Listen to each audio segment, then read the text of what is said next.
Testing 1, 2, 3.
Good evening.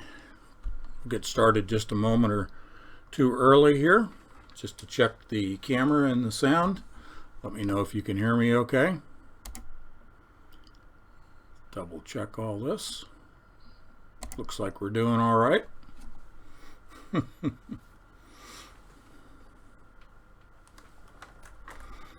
right.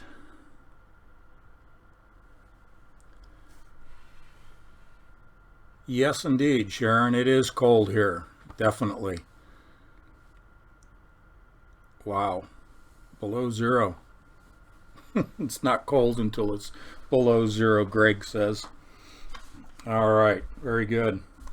Well, here in New Hampshire, it is cold, and we're going to get a little bit of a taste of snow, a little bit of flurries here this evening, but other than that, it's going to go away, and it's going to be in the balmy 40s for the rest of the week. I'm going to start right off with scripture. I had this posted. I'll go right to it. I'd like to read it just to start off the evening. 1 Peter 3, 8 through 15 from the King James. Finally, be ye all of one mind, having compassion for one another, love as brethren, be pitiful, be courteous, not rendering evil for evil, or railing for railing, but contrariwise blessing, knowing that ye are thereunto called, that ye should inherit a blessing. For he that will love life and see good days, let him refrain his tongue from evil, and his lips that they speak no guile. Let him eschew evil and do good. Let him seek peace and ensue it. For the eyes of the Lord are over the righteous, and his ears are open unto their prayers. But the face of the Lord is against them that do evil. And who is he that will harm you, if ye be followers of that which is good? And if ye suffer for righteousness' sake, happy are ye. Be not afraid of their terror, neither be troubled, but sanctify the Lord God in your hearts, and be ready always to give an answer to every man that asketh you a reason of the hope that is in you, with meekness and fear. That was sent in by one of our longtime patrons. I won't cite his name because he usually tells me no need to. No reason to cite his name. But I wanted to add that in this evening right at the beginning because I've had a few requests lately that we do a question and answer live stream. And therefore, I found it, of course, in keeping with the Lord and his sense of humor. I was speaking with Kathleen about tonight's topic and that I'd received these requests, and she agreed that, it'd be a good thing to go through question and answers this evening. And then I received this scripture. So, to give an answer to every man that asketh you a reason of the hope that is in you with meekness and fear. The Lord's timing is always exquisite. If you give me just a moment, I need to send a link over real quick. Just a moment.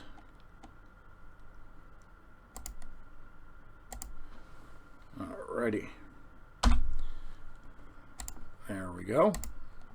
Take care of some of the nuts and bolts to make all of this happen. So, with that in mind, let me get back on camera. And thank you, Doug. We have good audio and video, Doug says. Diamond Digital Media for all of your media needs. I always like to put a plug in for Doug because he keeps the wheels on the aircraft here at Patch Air and allows us to taxi out and to land, because every landing's a good landing as long as you don't crash.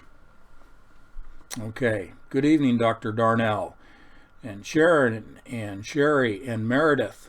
All right. Greg is here under the pseudonym of Sundertran, And Eileen's here. That's great. Pam's back. Good to see you here, happy and healthy.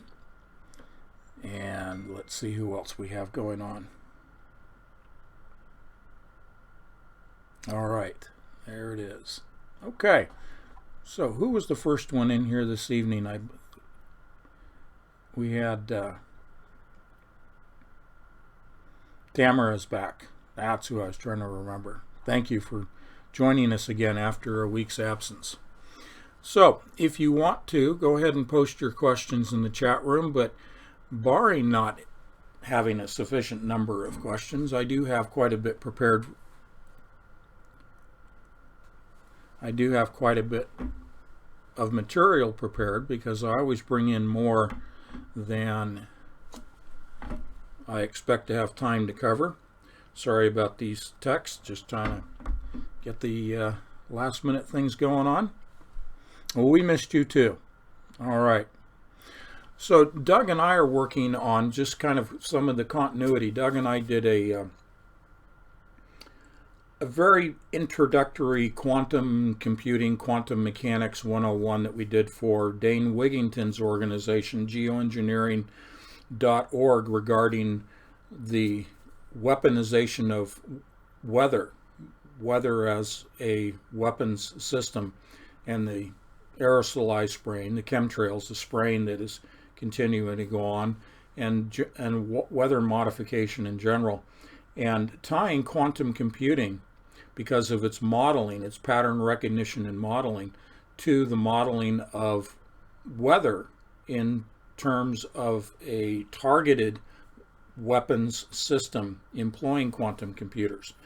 So I had said to Doug, I would love to have an opportunity to bring Dane back here for a live stream. If you may recall, the very first webinar that Kathleen and I did, Full Spectrum Dominance, Dane was gracious enough to be one of 6 principal presenters in that webinar. And so hopefully he will be able to match up to our schedule for this coming week of Wednesday or Thursday. And I'll keep you posted. I will certainly put up, as soon as we have the schedule finalized, when it is that Dane will be joining us for a live stream as a guest of ours, not just me, but all of us. And we'll probably spend at least 2 hours because he has a lot of information. And I hold him as one of the premier researchers and reporters in this area of the weaponization of our weather. And obviously it's an existential threat to all of humanity and all life forms on the planet, not just humans. So I hope you would enjoy that. Geoengineeringwatch.org. Doug has posted that in there. Geoengineeringwatch.org is his website. Michael asks, have I ever listened to Stanley Monteith? Well, if you can be a little bit more specific as to which of his presentations, I believe I have. I know the name, but if you can give me maybe a touch point of a topic or something that he's recently covered, that'll trigger my memory. But again, a little bit more about Stanley, and I can answer that a little better for you, Michael. Eileen says, is that presentation on Geoengineering Watch? The presentation is on my YouTube channel. We made it public. Doug posted it to my YouTube channel for us, and I think it has, correct me if I'm wrong, Doug, 3,000 or 4,000 views since we did that, and I've received many emails of people saying they appreciated kind of the refresher of the very, very basics of quantum mechanics and quantum computing. But again, tying it to how that applies to the weaponization of the weather. Quantum computers are driving global engineering programs. That's the title of it. Doug Diamond with Anthony Patch, because Doug was interviewing me for his channel, but we also posted it on my channel. He's put the link up here for that. Alrighty, thanks, Doug. And 3,900 3,909 views. I won't do any gematria on that one, okay?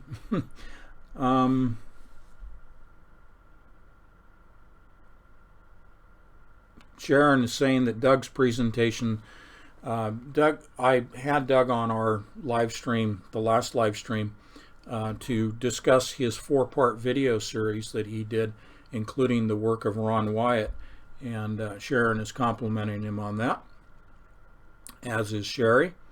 So thank you for that. Little different format tonight, kind of drawing from the chat room for the rest of the audience. And I can appreciate that there are those that don't want to participate in chat and like to just run this in the background while they're doing other things, or people later on after the live stream will listen to this later. But tonight is kind of the chat room night. Again, I've got plenty prepared here, and whenever you in the chat room want me to just go ahead and talk about, I was going to refer back again for continuity, as I always say, back to nanodiamonds, nitrogen vacancy nanodiamonds, and bring that into the world of computing. We did an introduction on that, but I didn't bring in the computing side of nanodiamonds. We can certainly talk about that. I also have some updates on blockchain, because we want to keep tabs on what's happening moving towards the launch early next year, sometime in the first half of next year, of Libra. And so periodically, even if I have a broader topic in mind for a live stream, I will probably be bringing in updates as we move closer to that launch of Libra, because it's already creating ripple effects in the financial sector. Okay? Alrighty. Okay. Well, I don't see any questions right now, but if questions do come up, I'll try to keep an eye out for them in the chat room. Kathleen is not with me tonight because of the weather turning kind of sour this evening. She needed to return back to her other abode, where she gets ready for her work week. She will be, I think she's back on Wednesday night here, because she works for a school, so there's school holidays coming up, and so she'll be back earlier this week. But she should be popping into the chat room here shortly, I would think, and join us that way. Alrighty.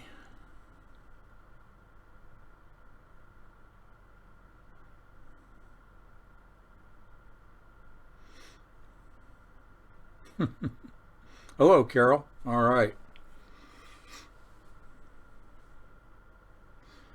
Okay, so let's go ahead. I'm going to talk again just a little bit about, let's start with blockchain. The nanodiamonds, what we talked about the last time on that was 2 live streams ago. These were basically, we talked about a company called Dust, D-U-S-T, which is Diamond Unclonable Security Tags, and the fact that the location within a nanodiamond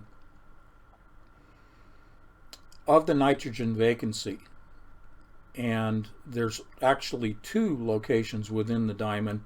Let's see if I can put that up again, where we have an electron and we have the nitrogen vacancy. We actually have 2 aspects within the diamond lattice work itself that is unclonable. The relative positions of the electron and the nitrogen, these are 2, if you will, think of them as bubbles or vacancies within the diamond.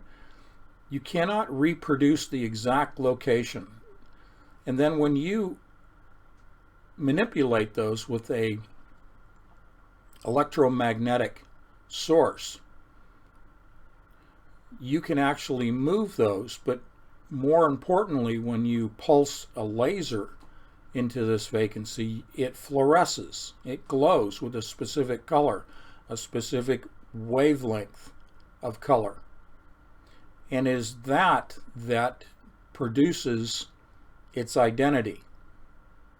So it's the color, it's the wavelength that individual nanodiamonds will radiate at when pulsed with a laser or scanned using electromagnetism, an electromagnetic device, scanning with a magnet, if you will, that you're able to register the identity of that specific diamond. And when you group those unclonable individual diamonds into a pattern placed on an object, and last time I used the example of a computer chip, a chipset, that scattering of the nanodiamonds on that chipset and then the subsequent scanning of that pattern also cannot be reproduced. It truly is a random pattern in the arrangement of diamonds, as well as the internal structure is random. So the reason that I brought that up the last time, and I'll just make this very brief, is that these are being distributed throughout the environment. That process is already well underway. But in the commercial sector, and what this means to you and I, is that anything that we purchase, anything we obtain, anything, say my flannel shirt, my New Hampshire special here, will have nanodiamonds embedded in it. And so this garment can be tracked, not just within the store environment, not just in the supply chain, but when I'm wearing it and when it's tucked away in the drawer or hung up in the closet. So we can be tracked by that which we're wearing, something like your wallet you put in your pocket, or the food that we consume, and now we have these diamonds within our bodies. And they're inert. They're not going to harm us per se, but it provides a means to track us. So let me give you an example. In the trucking industry, when containers are trucked across a border, say from here to Mexico or from Mexico to us, or the Canadian border, these are scanned. Well, when we go across the border, we're subject to being scanned, and it would be the nanodiamonds in us that would be scanned. Remember, there can be a plethora of diamonds within us, on us, in our clothing, but they're all unique, and none can be cloned. And therefore, when you are scanning an individual, you're scanning for a specific set of diamonds that will identify you. Now we go to the airport. We go through the body scanners already. And those, through a biometric type of scanning, will identify us. So we will be identified by our diamonds. Now, you know, in my second novel, 2048 Diamonds in the Rough, the hero ends up with a nanodiamond skin, a coating over his skin that renders him bulletproof. Kind of an updated version of Iron Man, if you will. But that's not far-fetched. That's taken from actual technology in my novel, as is all of the technology in my novels. They're all based upon actual off-the-shelf, if you will, technology. So what this means in the discussion, and I will be doing more discussions about nanodiamonds as I will about blockchain, but this goes right back to quantum computing. Because in my second novel, 2048 Diamonds in the Rough, the quantum computers use nanodiamonds that are self-replicating. The computer literally grows, replicating tetrahedrons formed of nanodiamonds at the corners, at the vertex. So the point here is that in the literature, in the peer-reviewed papers, nanodiamonds can operate at room temperature. They can receive photons, laser impulses, that can introduce binary information into these voids in the diamond.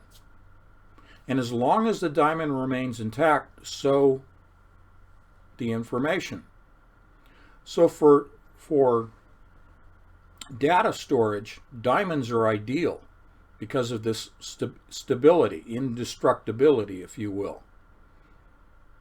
Now, we're not talking about natural diamonds, we're talking about laboratory produced using what's known as a diamond anvil. So industrial diamonds, or in the original prototypes they used natural diamonds, but as things moved along in the laboratory producing industrial diamonds, they actually used diamonds to create a compression anvil.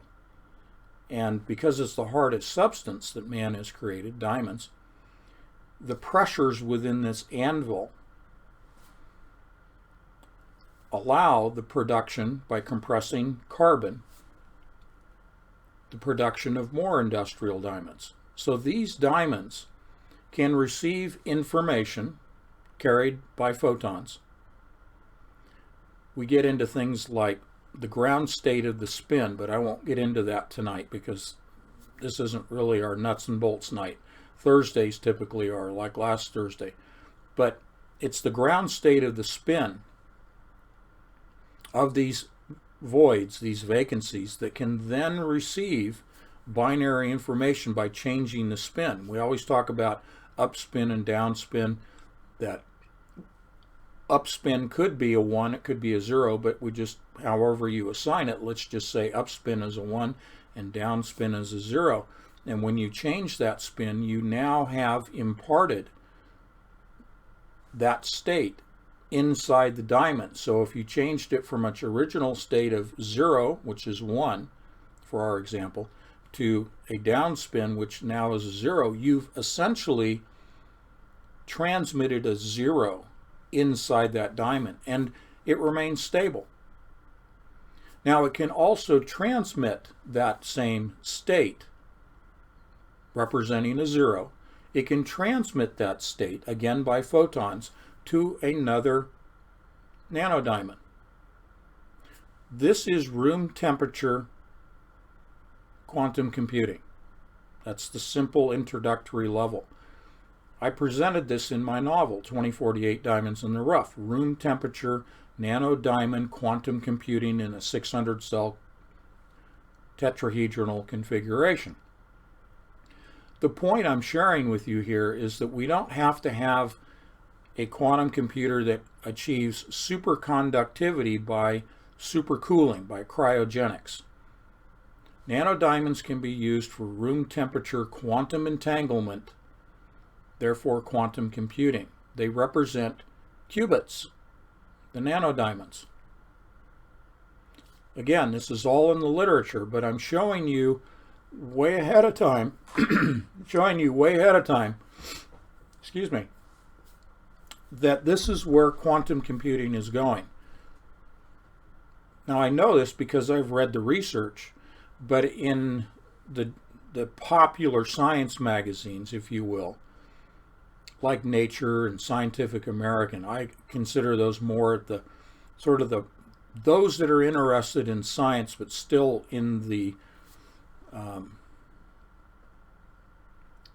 civilian level rather than academia or the laboratory level. That reading is still for the general population that has an interest in science. This really hasn't broken out into those areas. So again, like I try to do, I try to give you a heads up about what's coming, that you will begin to see more and more sort of mainstream articles about room temperature quantum computing using nanodiamonds. That's why I'm introducing it to you now, because what does it mean to you and me on our everyday walk of life? It means that quantum computing is about to make a huge leap in terms of the construct of the qubits.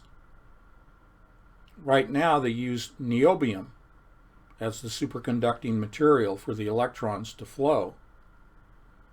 And where they're headed is photons within the qubits communicating between diamonds. There are very few people that even are aware of this. So I'm giving you the heads up because this will enhance the capabilities of the infrastructure of the blockchain. And I'm going to give you some updates on blockchain here in just a moment. The ability of the beast system, the blockchain infrastructure, is about to make a huge leap. And this is timed for Libra, the cryptocurrency, which, as I said, is due to be released in early 2020. They haven't given us a specific month or date. But I'll try to pay attention to that and keep you well apprised of it. But it's not just Libra by itself. It's the blockchain system. And the blockchain system, the encryption of it, is handled by quantum computing. And quantum computing is about to announce the shift to nanodiamonds. Now, nanodiamonds, as I introduced last week, is also used at the edge of the internet, edge computing, as sensors with a limited amount of computing computational power. So those diamonds within us are operating as computers. And we already have them within us.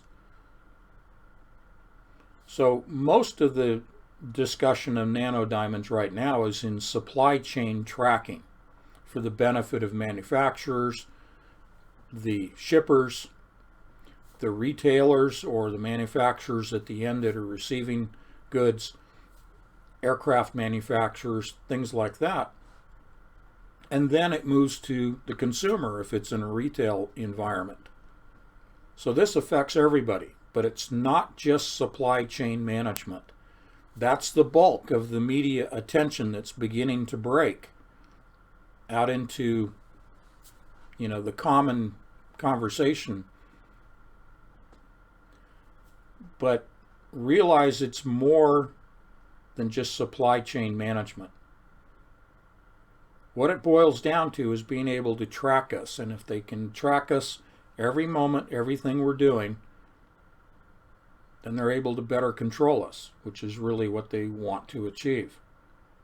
You're not going to see that. You're not going to hear them discuss that when they talk about nanodiamonds and the fact that they can't be cloned, so they're secure. It's a secure tracking system.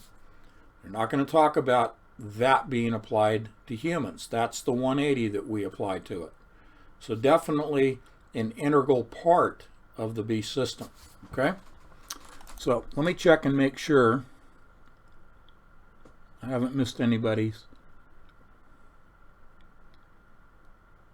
Did I hear about the statue idol of Moloch in Rome?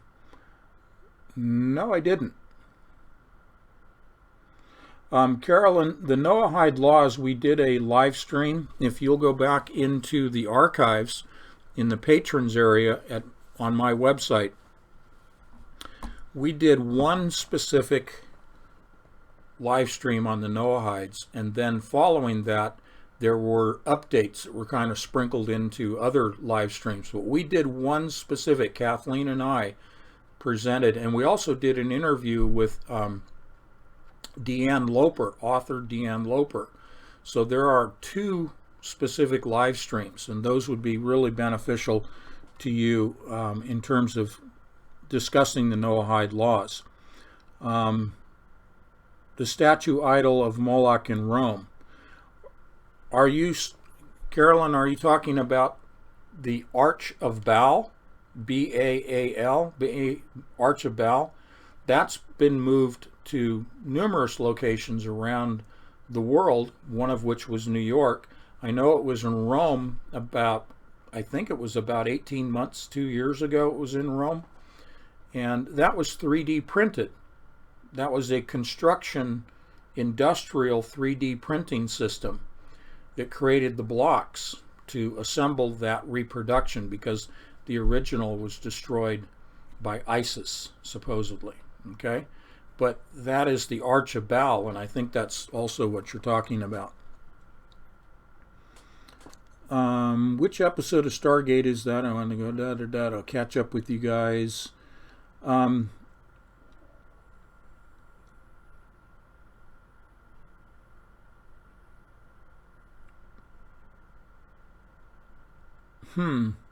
Together bands. Josh, 17 UN goals.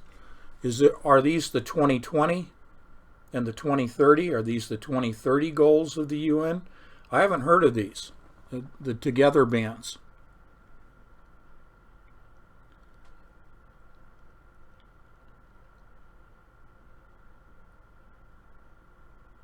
Yes, Carolyn and Michael.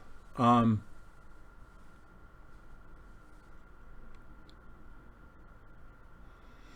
not sure your question, Michael, but yes, the diamonds will definitely form the qubits.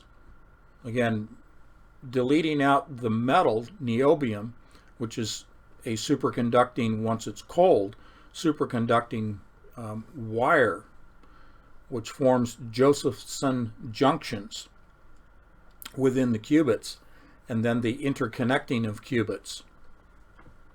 This will all be done by interconnecting by photons from nanodiamond to nanodiamond, acting as relays, if you will.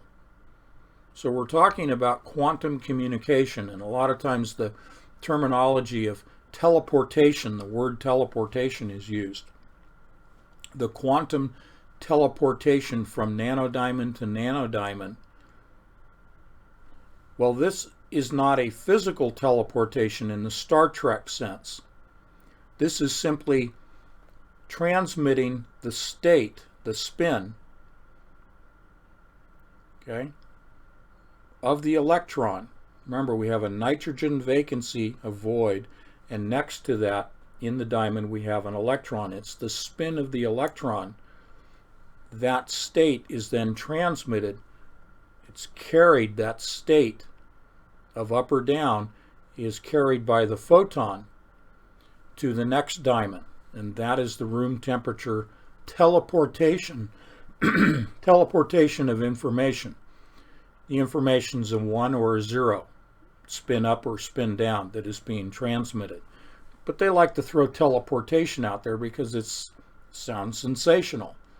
But there's nothing actually being teleported other than the photon carrying the inherent state, the inherent spin from one diamond to another. But that will be a giant leap in quantum computing. And the effect, Carolyn's asking, the effect is the enhancement of the blockchain system, meaning the ability to track us through the blockchain. Because in the larger picture, and I mentioned this at the end of the last live stream on Thursday, when we were talking about diamonds, this fits into the sentient world simulation, the SWS. Because in order to track every person in that simulation, you have to have quantum computing. Because of the sheer number of people and the fact that we are always mobile. We're always changing. We're always involved in activities. So it's monitoring our state, much like a quantum computer is monitoring the state of electrons within its qubits and transmitting those states from qubit to qubit and from computer to computer. Remember, quantum computers are networked. Our state, the state of us and all of the electrons within our body, that information, the state of our electrons, is transmitted, but can only be done by a quantum computing system. Now, in the sentient world simulation, everyone within the software is produced by Palantir. There are others, but produced by Palantir, a third-party developer for quantum computing. We are represented, each individual is represented as an individual node within the software. And every node is given an avatar to identify it. So what this means is that they will have a better way of identifying us more accurately and tracking us by way of nanodiamond quantum computing.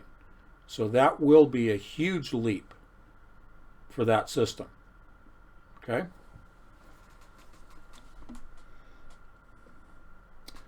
Let's see what we got here.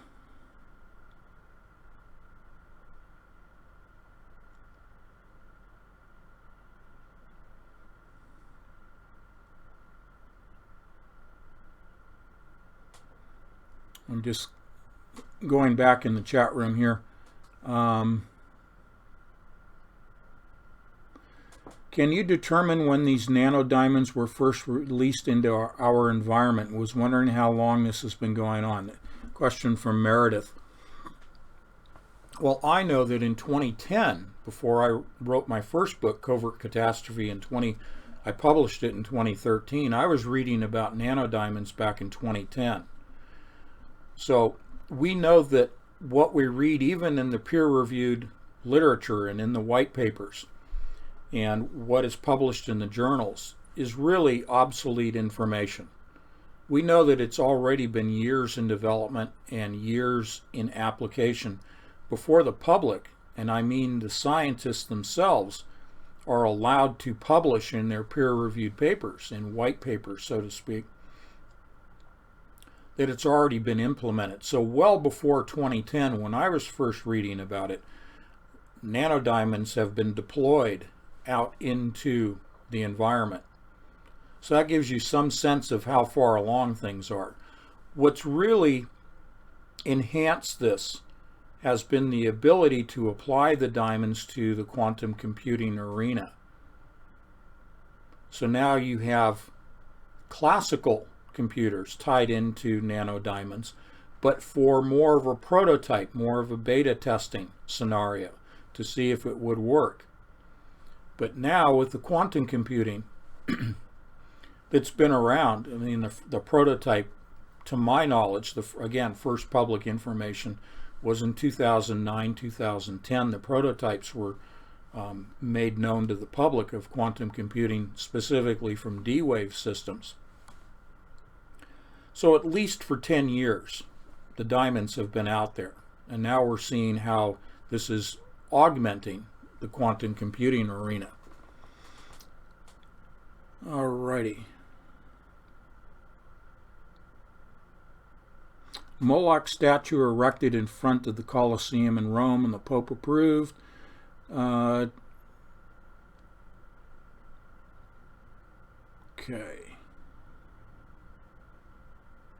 So the Moloch statue, no, I wasn't aware, Carolyn, that it was posted near the Colosseum, and that you're clarifying that it is not the Arch of Baal. No, I didn't know that.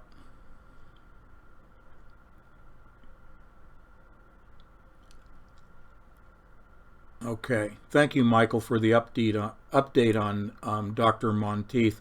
I'll take a look. It's been a long time since I've looked at Dr. Monteith's work, and I will take a look at it again.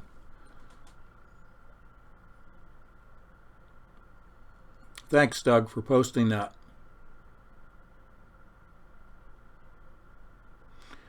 Did I hear that Facebook was banned in Germany and Italy? Yes, Deborah. In fact, and I don't mean to embarrass you, I sent a link to that article just before this live stream. Did you guys get that? Let me just make sure that that went out.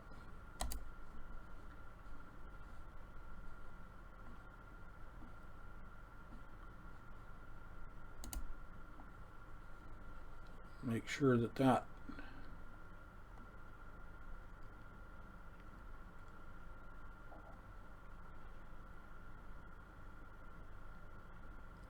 Bear with me, I just want to make sure that I sent.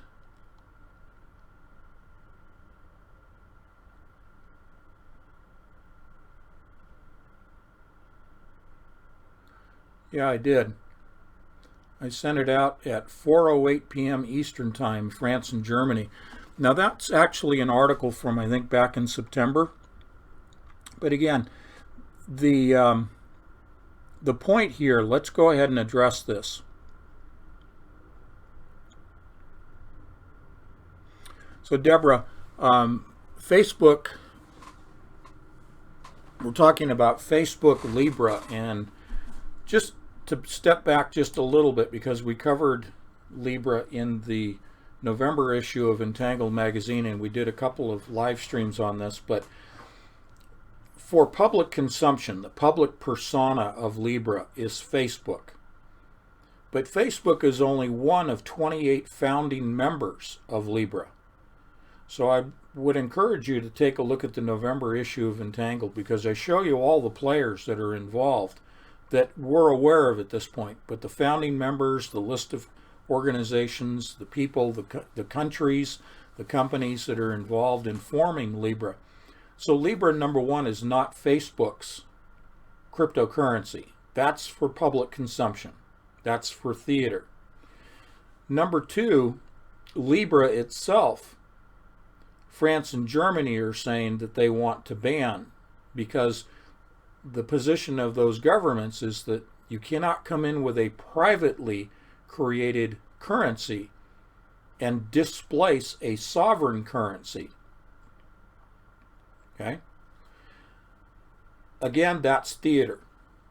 There will be other countries that will, in the public arena, say, oh, no, it can't be done, can't be done.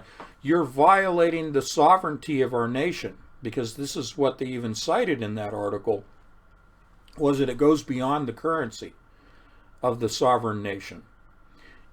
It goes to portraying a cryptocurrency, Libra specifically, as threatening the actual sovereign status of that country. In other words, its ability to govern independently. It's a threat to the standing government, Libra. This is what France and Germany's argument is. We are going to see this with more, but we know already, because if you look at the magazine, you'll see the list of politicians, the list of bankers, and business people in general that are involved in the formation of Libra and the pushing of Libra towards being the single global currency for the world. This is the mark of the beast scenario. So quite naturally, the politicians have to put up this theater to their constituents and say, no, we don't want this, we don't want this. We're against it completely. So we're going to ban it. Well, there's no banning it. And again, that article was fairly good in specifying the fact that it can't be banned. Okay? So we can expect more of this theater from individual governments and individual companies. But I've already demonstrated to you with the list of the players that behind the scenes we have Concordia and the blockchain summit that occurs, the blockchain meetings, blockchain central, it's called, the meetings that take place during the summit hosted by the organization Concordia. And I've shown you the players that are involved in Concordia, and we'll be showing you more. All of these are introductory levels. The Nano Diamonds, Concordia, Libra, we're just setting the stage for you to show you the real players in this theater in setting the stage. We're taking you, Kathleen and I, are taking you behind the scenes and showing you who's really pulling the marionette strings above the stage, above the theater, where France and Germany right now, in the September issue of that article, are putting up this public persona. When it's already been agreed upon. Libra's been agreed upon as the one world global currency. All others, including all cryptocurrencies, will be obsolete. And I wrote up the commentary on this in the November issue of Entangled magazine. But briefly, what it means is that Libra will be scalable and it will be acceptable for commerce, for trade. You can go into your Walmart and you can use Libra. That's the plan. Whereas Bitcoin, Ethereum, and all of the other some 1,000 cryptocurrencies that are out there were never designed to be scalable because they have a finite quantity of coins that are available. And this is what causes the speculation, the speculative to rise and fall in the valuation of the current cryptocurrencies. But they were never designed to be able to go into your neighborhood Walmart and buy groceries with. Libra is. So when they talk about it being scalable, that's one of the aspects of scalability. This is why I showed you in the magazine the number of businesses that are involved in pushing Libra.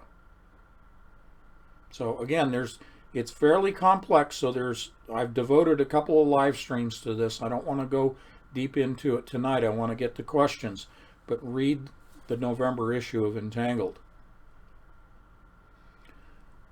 More theater will take place. More governments will say, hey, we're against this, when it's already all across the board. Merchants, businesses, banks, and governments, political leaders have all bought into Libra. Okay, let's see what else we have here.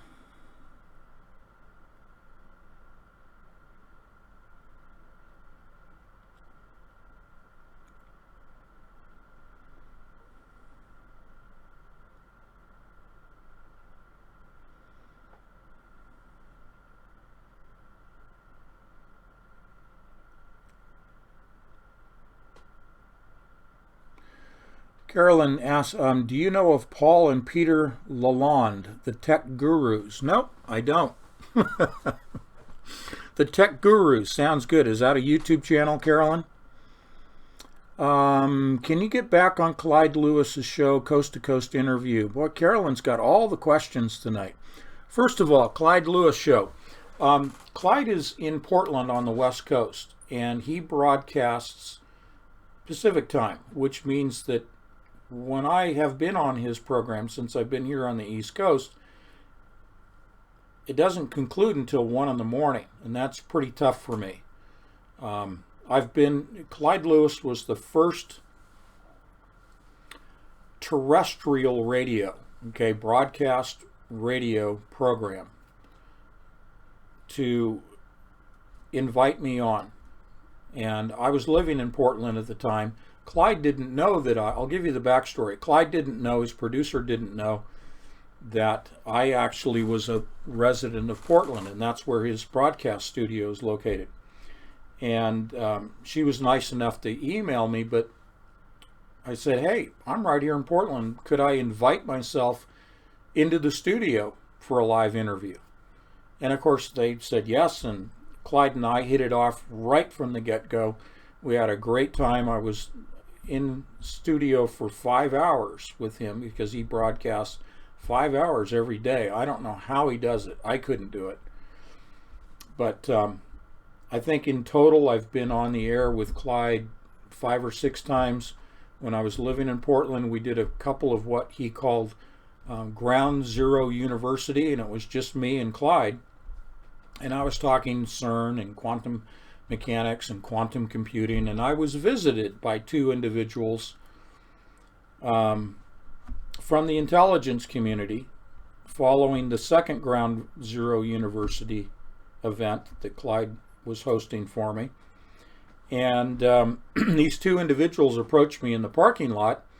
They were the only ones wearing suit and ties, sitting in the back of the room in the corner. I could see them clearly. The room was 85 degrees. It was a hot summer day, but they were wearing suit and ties. They stuck out like a sore thumb. It was very humorous.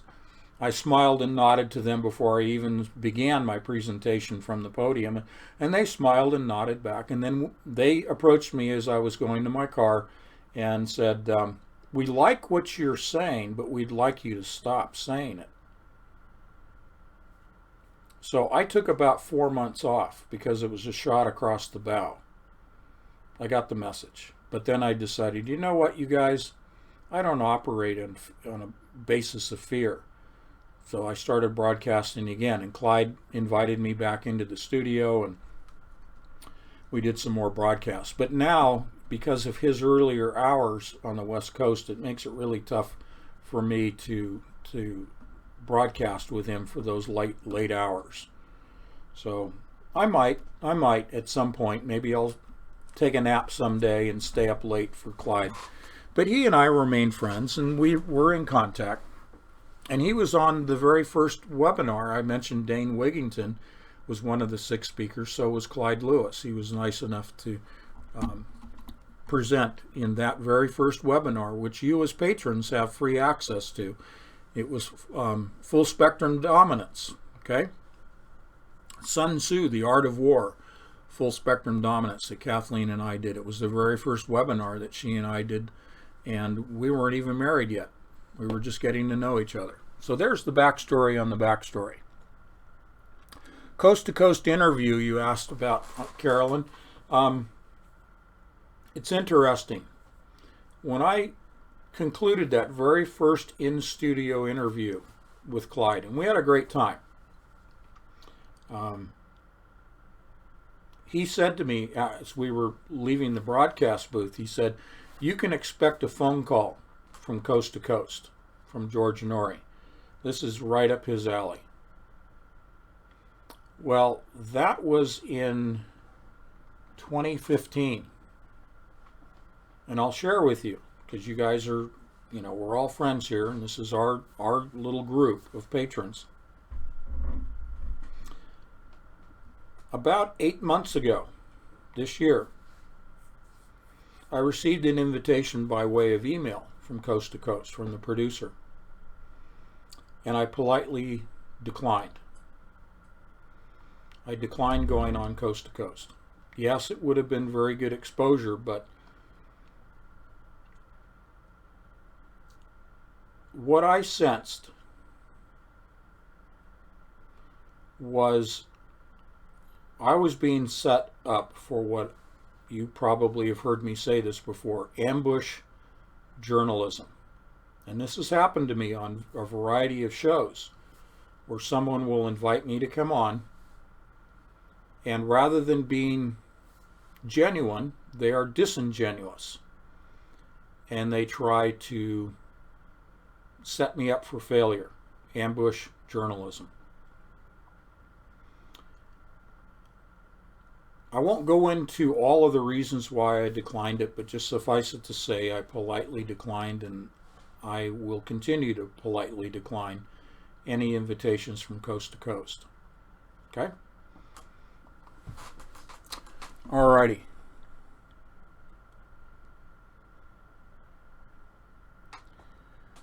Iris asked a question on post about the 35-year collaboration to build and operate the ITER experimental device and how it might correlate to operations at CERN. Any connection there?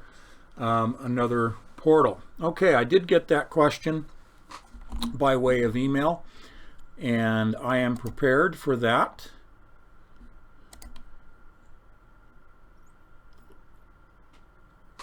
Like to get to the website that I sent back in my reply. This is iter.org, ITER.org, if you want to go there, the International Tokamak Research. And they list the principal tokamak programs that are going on in various countries.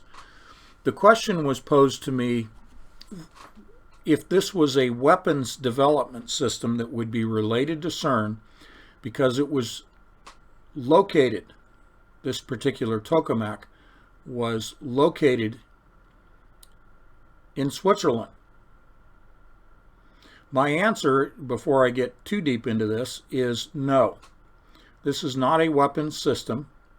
And the other question was, would it be tied into what's going on at CERN? No, it's not. The one that I'm specifically citing from Switzerland, and again, this is on iter.org, is the TCV, versatility for the study of differentially shaped plasmas and localized heating.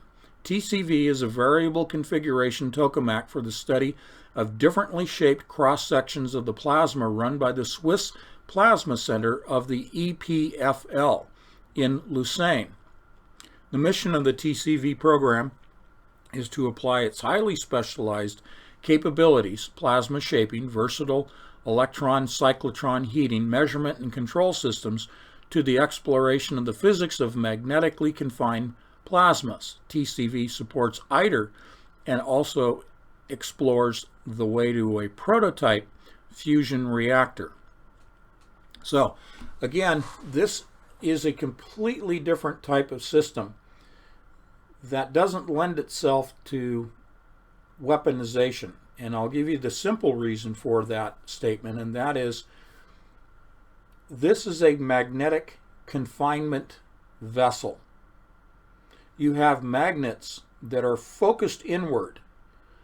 Think of it like an implosion. You have a compression by way of magnetic lines of force of plasma that once it reaches a certain confinement, a certain level of implosion, it reaches criticality.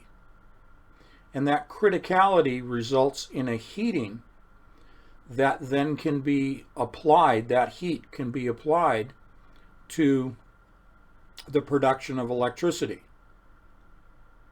So it can be applied in terms of heating water to turn to steam, which then powers steam turbines connected to generators.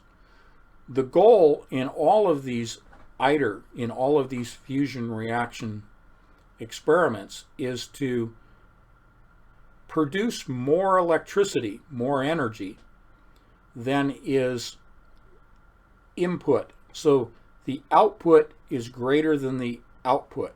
Okay, so input, a certain amount of energy is required to power these electromagnets for the confinement of plasma to the criticality superheating of the plasma that then outputs more energy than it took to run the machine itself.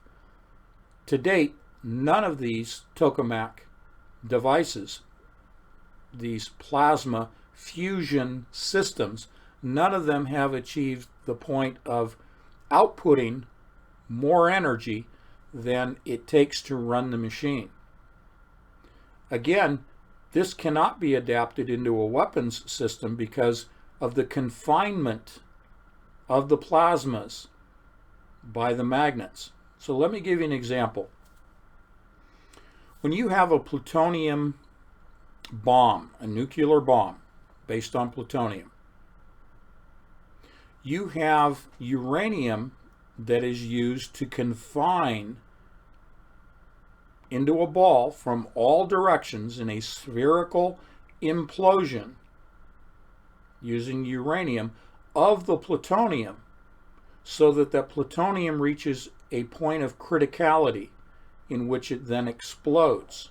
So it's first an implosion explosion that confines and compresses plutonium in a bomb that then causes that plutonium to explode.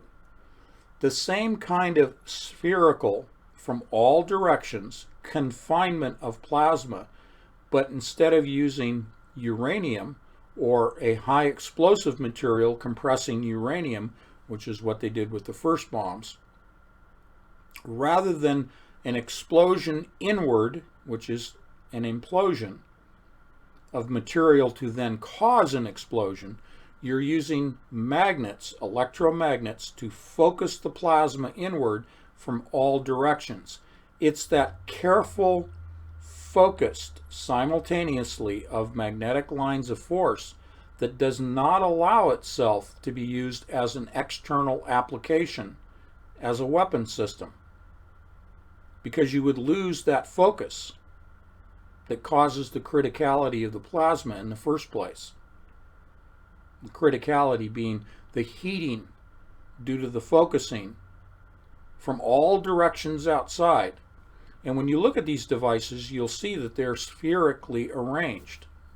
Now, at Livermore, the Lawrence Livermore National Laboratory, they use they're using photons.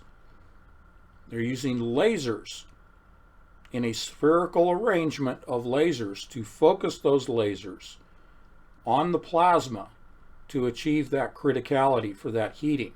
And again, even there, they're still not able to output more energy than it takes to run the machine, the input.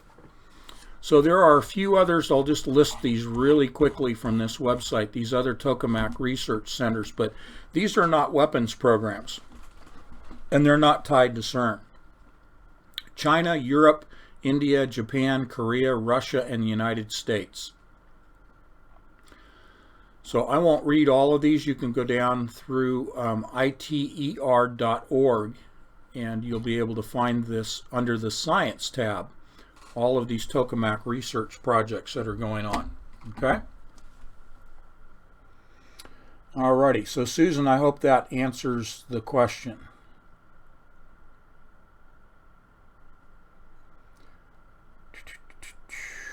George asking Carolyn, what'd you put in your Wheaties today? That's okay. That's cool.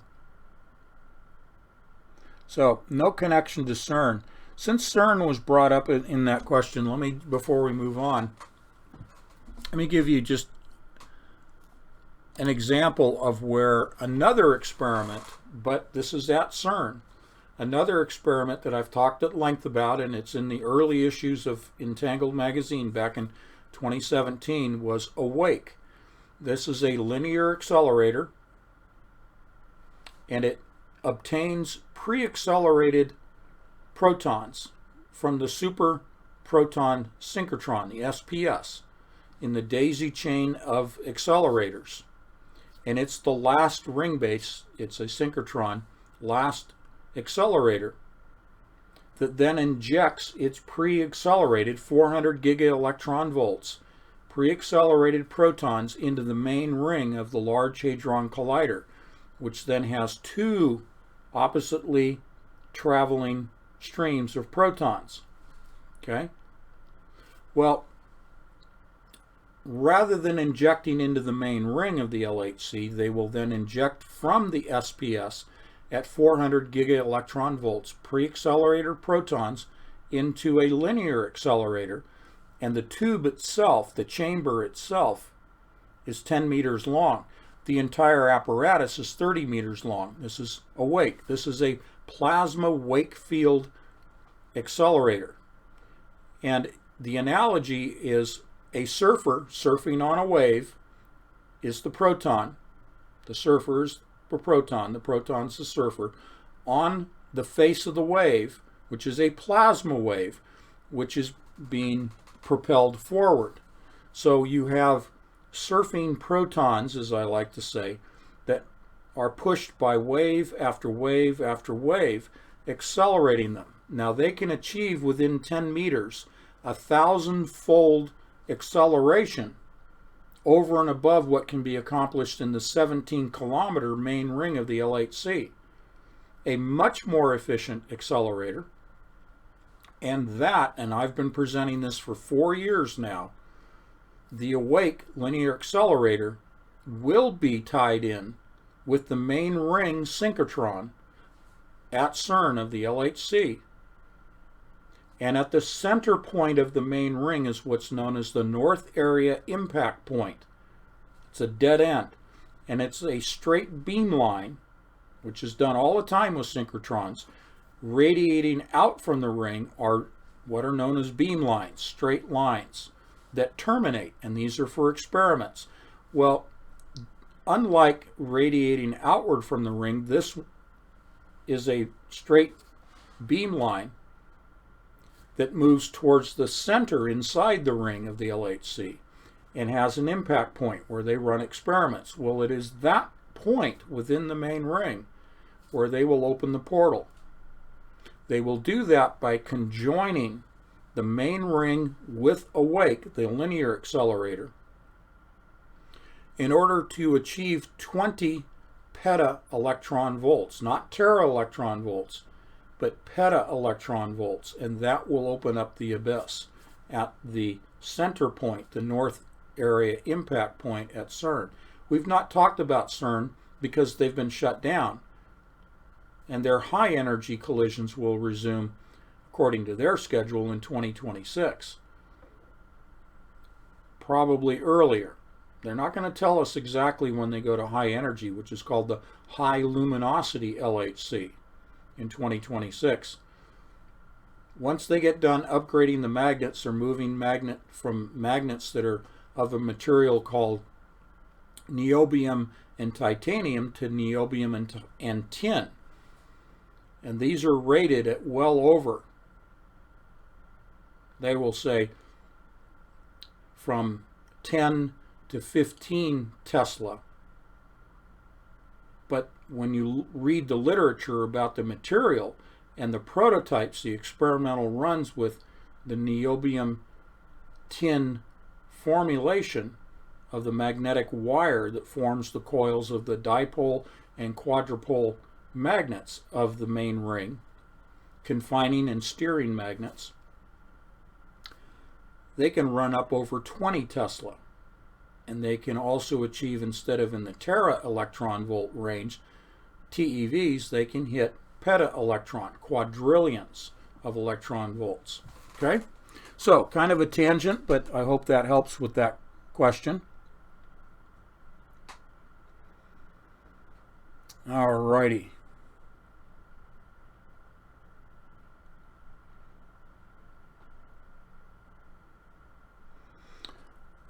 Let's see.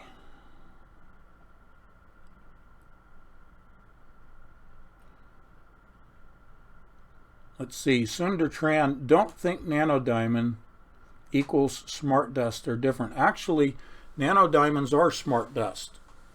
Smart dust can be made of other materials, so they are different. Smart dust can be made of a variety of different types of materials. But nanodiamonds function in that umbrella of smart dust, because if you go to the company Dust, D-U-S-T, okay, let me get the actual website for you. I think I had that in...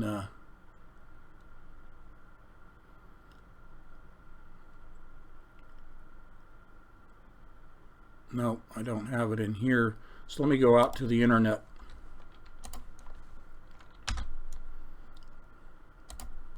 Get the actual website for you. Company is Dust Identity, and let me see what they're, dustidentity.com. So under the umbrella of smart dust, we have a variety of materials that can make up the sensor dust, and this has been distributed in the military arena, out in the battlefield. They've been distributed by special operations troops for a long time, for many years. But again, Dust Identity is nanodust, nanodiamonds, falls under that category of smart dust. Alrighty. That's right, Jeanette. Ambush journalism. The Holy Spirit made it very clear to me. Okay, Sapphire. Sapphire has an output of 3 million flares, 180 output.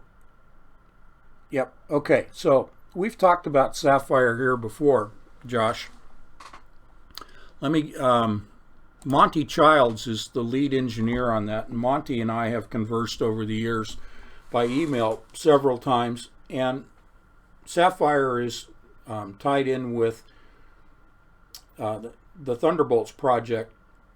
The scientists, and they're located just outside of Montreal, the laboratory for Sapphire. But Sapphire is modeling the sun in the laboratory. And about 2 years ago, they found that they were outputting more energy than they were inputting. So unlike the billions and billions of dollars in research that has gone into the tokamak, trying to confine plasma, Sapphire, in a very small, privately funded process, has achieved what the tokamak, in my opinion, will never achieve, and that is outputting more power than they input. As you say here, 1,800 watts, yep, which is nothing, 1,800 watts input, and it is at the corona of the plasma, at the outer edges of the plasma. Their probes were able to determine that they are outputting more energy, several million watts of energy. And in my discussion with Monty, I was asking him, could this be scaled down to something that could be used domestically in the homes? And he said, that's our plan. My next question was, are you going to introduce this as a disruptive technology? Meaning, would it displace the oil and natural gas and coal industries for the production of electricity? And geothermal, by the way. And he said, for safety reasons, which are obvious, for safety reasons, we, from the beginning, made it known to the powers that be that this would be gradually introduced so as not to disrupt the existing power energy producers. Okay?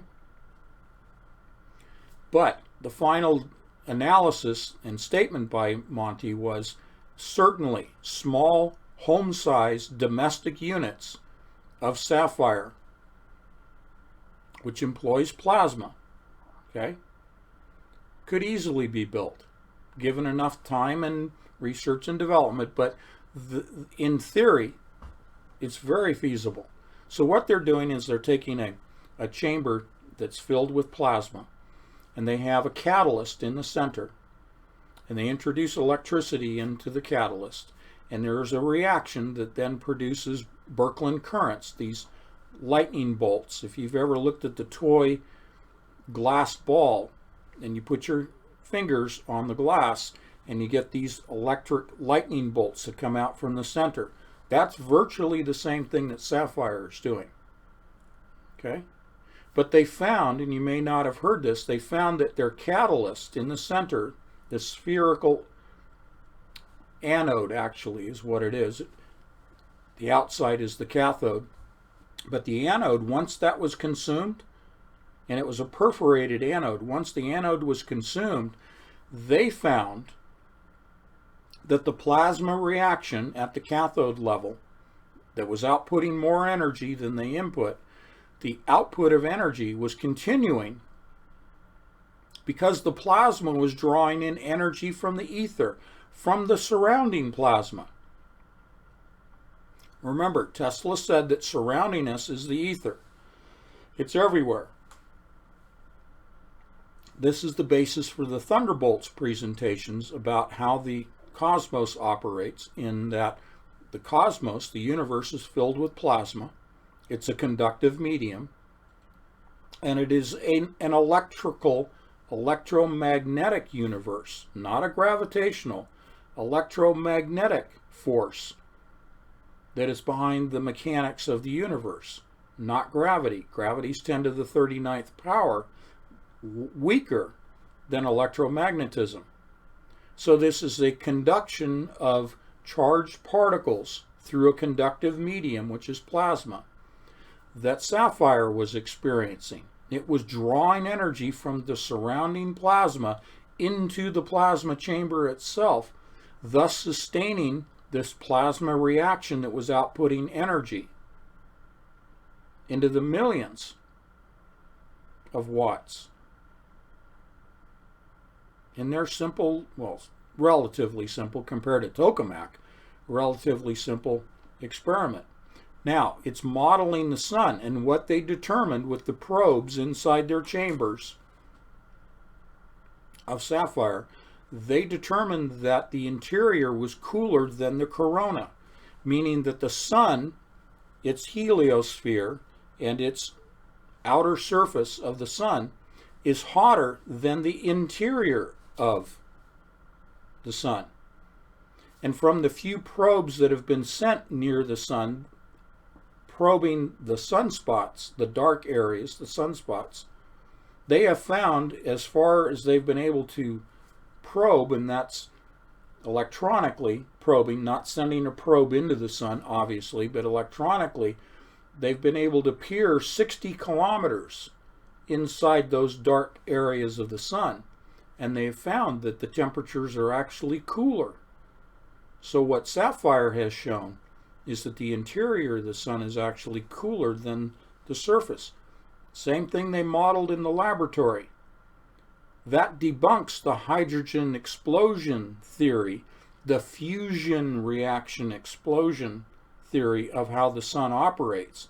The sun is not producing energy by way of a fusion or tokamak-like reaction. The sun, in fact, just like sapphire, the sun, in fact, is drawing energy continuously in from the cosmos, from the ether that surrounds the sun. Okay? This was the reason that sapphire was built, was to model what they thought was happening. And they've definitively proven in the laboratory that it's drawing from the ether, just as Tesla had proclaimed. Okay? All right.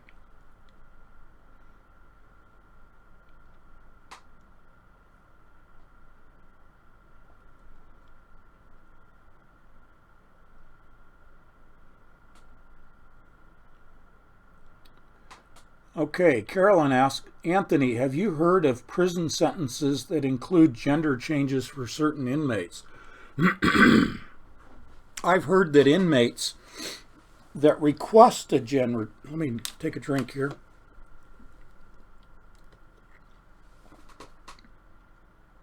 I have heard that those inmates, and I can't cite the particular facilities, but I have been reading articles in which prisoners that request a gender change, the state will pay for that, pay for their health care, pay for a gender change. Now, that doesn't mean that they have been sentenced to jail and then forced. That's not what I've been reading. I'm not hearing of any instances where they're being forced to undergo a gender change. It's the other way around. It's they are seeking a gender change, and the state is complying and paying for it, which is just outrageous. Okay. All right, let's see what we got here.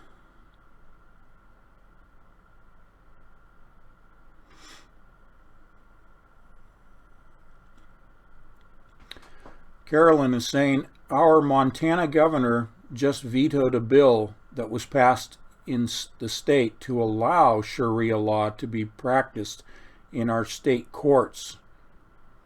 Shame. Well, I agree with that. Anthony, can you talk about Sharia law as it may conflict with Noahides?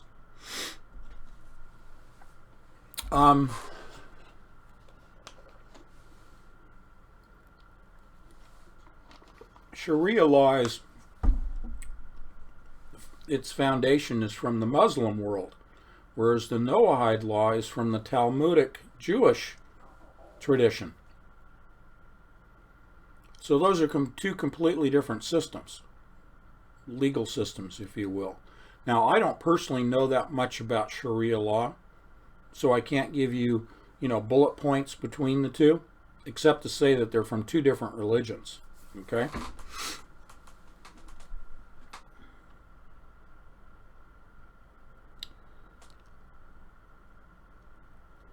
What is Carolyn's got all the questions tonight. What is causing global warming? My adult children want to understand it's not about plastic straws or cow flatulence. Well, I agree. What is causing global warming? Well, I think we'll have Dane Wigington explain global warming to us. There are a lot of people, scientists, whatever, that are saying that there's actually a cooling trend because we're in a solar minimum, meaning the sunspots that I referenced a moment ago regarding sapphire. We have a much lower incidence of sunspots, grand solar minimum it's called, and therefore we're experiencing, in some people's opinion, a warming of the planet, in some people's opinion, a cooling of the planet. Now, Dane, his position is that there's a warming of the planet going on. Some argue that we're moving into, because of the grand solar minimum, we're moving into another ice age, and that there's a long cycle in which the peaks and valleys are several thousands of years apart between the higher temperatures and the lower temperatures, the peaks and valleys in this cycle. My opinion is man's carbon footprint, meaning what's being output by factories, what's being output by vehicles, automobiles, and trucks, is not really what's causing the warming to take place. I think part of it is naturally occurring, but most of it is because of the aerosolized spraying. The warming that's going on is creating a blanket in the atmosphere that is trapping heat. And sort of this definition of insanity cycle is that the solution is to continue spraying, to somehow minimize the amount of solar radiation that reaches the atmosphere and reaches the ground. Well, what created the problem was spraying.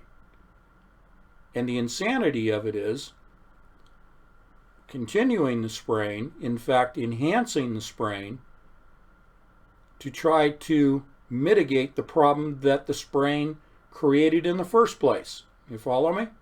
It's this insanity cycle. Now, we do know, and this is something I'll ask Dane, and I'll prepare him for this, I won't ambush him, but one of the questions I'll pose to Dane is the migration of the poles, specifically the North Pole, but the migration of the poles, which I view as allowing more cosmic radiation, which is gamma rays and X-rays, to penetrate through the magnetosphere, the shields, the magnetic shields, to penetrate because our shields are being weakened.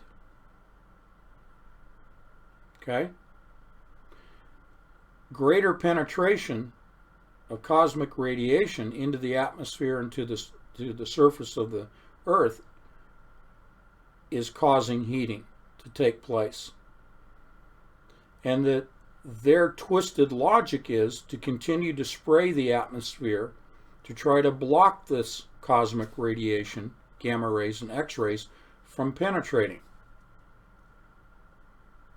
Well, the spraying, in my opinion, is trapping heat, and it is also compounded with the natural migration of the North Pole and the South Pole, but the natural migration of the poles are reducing the effectiveness of our magnetosphere. Okay? The weakening of the shields due to the migration of the poles, concurrent with the spraying that's going on that's trapping the heat. This is in the greater agenda from 40,000 foot perspective. This is the terraforming of the planet. Again, one question to ask is, why was Fukushima triggered? It was triggered, in my opinion, by HAARP, the earthquake. Why was this done? Why did they destroy the Fukushima nuclear power plant with the resulting contamination both of the atmosphere and of the ocean, the Pacific Ocean? Why was this done, and why has it not been stopped? Because it factors into the terraforming. Why the terraforming? Because they want to kill off most of humanity. This is the population reduction. But we see this in Revelation as well. Okay? The killing of a third of mankind. The poisoning of the waters. Yes, that factors into wormwood. And the poisoning of the waters. And the killing of a third of mankind. But this terraforming of the planet, it's like, why would humans do this? It's the only place we have to live. They believe with their deep underground military bases, they can ride it out. And that they can continue the terraforming to their new race of beings. I know this sounds ridiculous, but I've said this for years. They want to modify humans for a new world, a new atmosphere, a new ground state, surface of the planet. They truly believe that they can genetically modify the select to live in this new environment as a result of the terraforming, both Fukushima, aerosolized spraying, and knowing that there has been for 20 years now an acceleration of the migration. The poles have always migrated, but in the last 20 years the acceleration has been markedly increased in the movement of the poles towards a polar flip, a magnetic flipping of the poles. The planet isn't going to physically flip, just the magnetic poles will flip. This all factors into their building underground, the so-called deep underground military bases, because they think they can ride out the pole flip and they can terraform the planet and genetically modify those people in those deep underground military bases to thrive in this new terraformed environment. Certainly a malevolent agenda. Okay.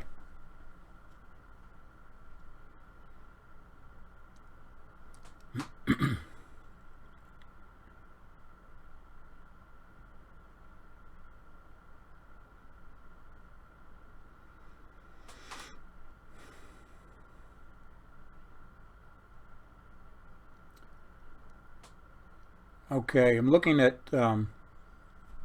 Josh's comment in here regarding Sapphire. Yeah, Don Scott, Wal Thornhill.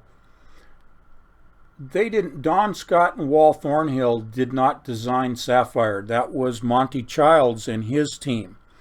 But they make their reports at the annual conferences put on by Thunderbolts.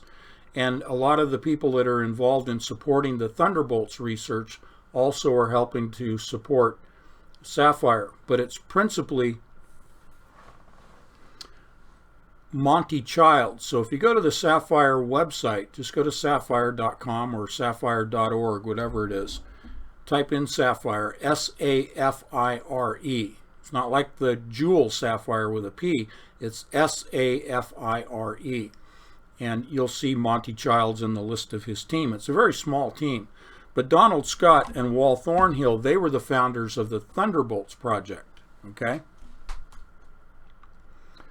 80% of the population, yes, I do believe they will try to reduce 80%, but really what happens is God's timing, God's judgment.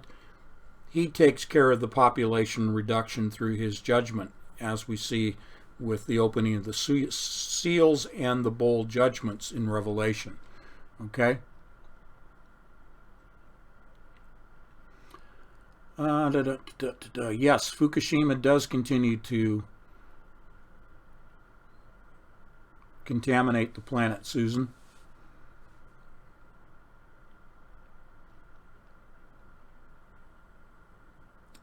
Just checking the chat room.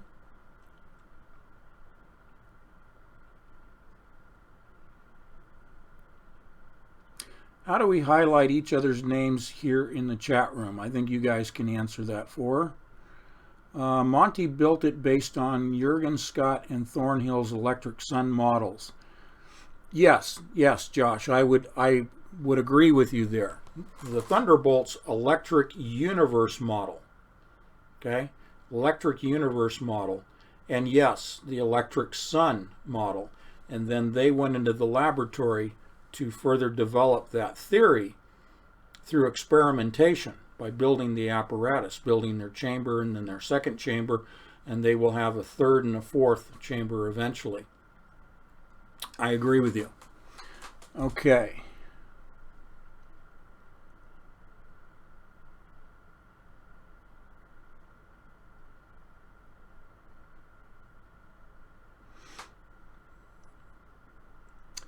Okay, and yes, the solar system itself is heating up. the solar system itself, you know, the theory behind the Big Bang is that the universe is moving towards entropy. In other words, that as the universe expands, its energy diminishes. Well, as I said in the last live stream, when we were talking about nanodiamonds last Thursday, the second law of thermodynamics is essentially that you cannot create nor destroy energy. You can only convert it. You can only move it from a high energy state to a low energy state, but you don't destroy it. If the universe, as is now being measured and detected and measured, that there are objects that are actually increasing in temperature, then that's the 180 of the Big Bang, which is moving towards lower entropy, which would be cooler. Now, I don't believe in the Big Bang. I believe that it's a process of replication, specifically replication of tetrahedrons of energy and matter, tetrahedrons of energy and matter that reproduce, that replicate. Okay? We see this in biology, cell mitosis. And it's a concentric expansion in a spherical model, my 600 cell tetrahedron representing my model of the universe, a concentric expansion of the sphere. Okay, it's a sphere at the outer edges of the universe. That's not a Big Bang. That's an expansion due to replication. Okay? So if the universe is being seen as heating up, then that destroys the Big Bang model. Okay?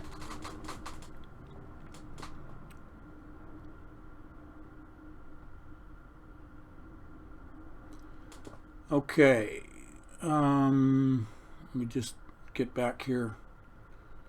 Will we be arrested for doing so if not a doctor or a nurse? Okay, I guess you're talking about Good Samaritan law in here.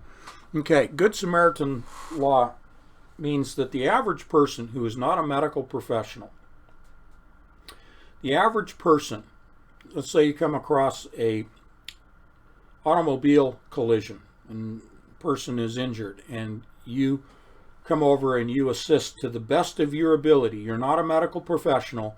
You're just a good Samaritan trying to help out. And somehow something that you did caused further injury, further harm to this victim. Well, you can't be sued because the Good Samaritan law says that you are acting in good faith. Your intent, your actions were to try to relieve suffering, to prevent harm, to save a life. And so the Good Samaritan law will protect you from being sued.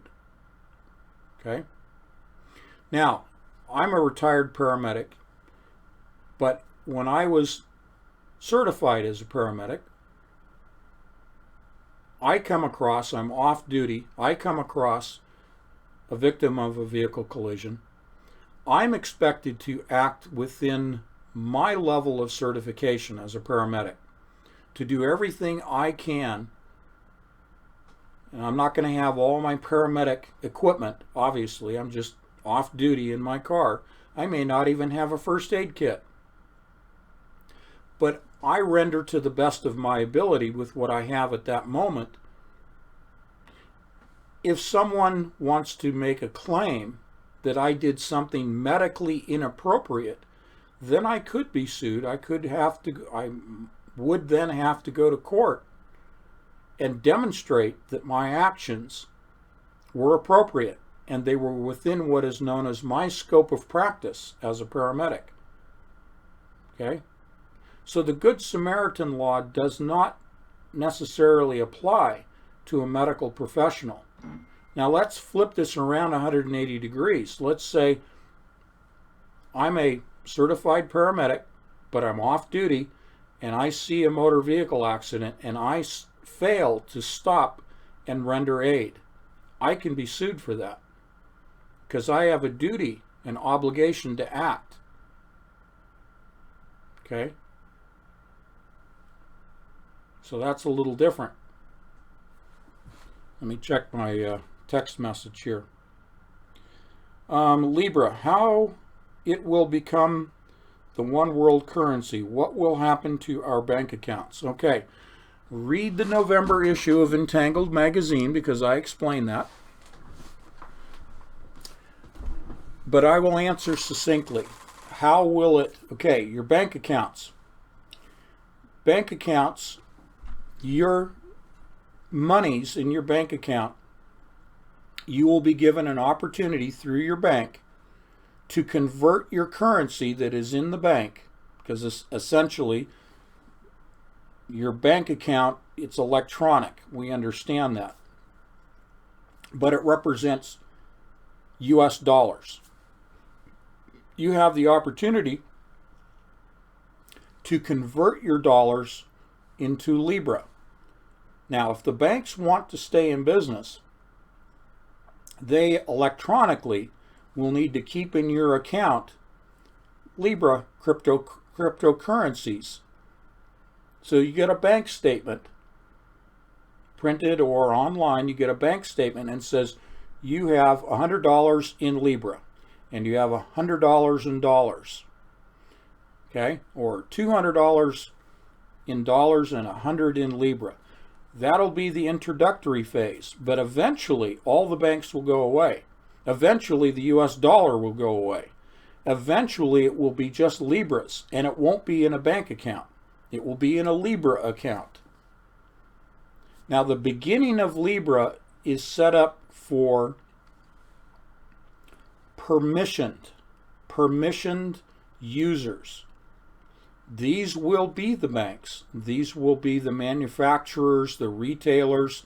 These will be the business sector that are being recruited right now into Libra. So your Walmarts, your Amazons, etc., are all being brought in. And businesses are trying to jump on this bandwagon because they know if they do not adopt Libra as a currency for buying and selling goods and services as a business, if they don't adopt Libra, then they'll be out of business. And the banks know that they will be out of business eventually because they will no longer have a function within the Libra system. Again, I've outlined this in detail in the November issue of Entangled magazine. And you as a patron have full access to the magazine, okay? Everything that we have in terms of the existing banking system, every single sovereign currency, all of these are already obsolete. That's the paradigm change.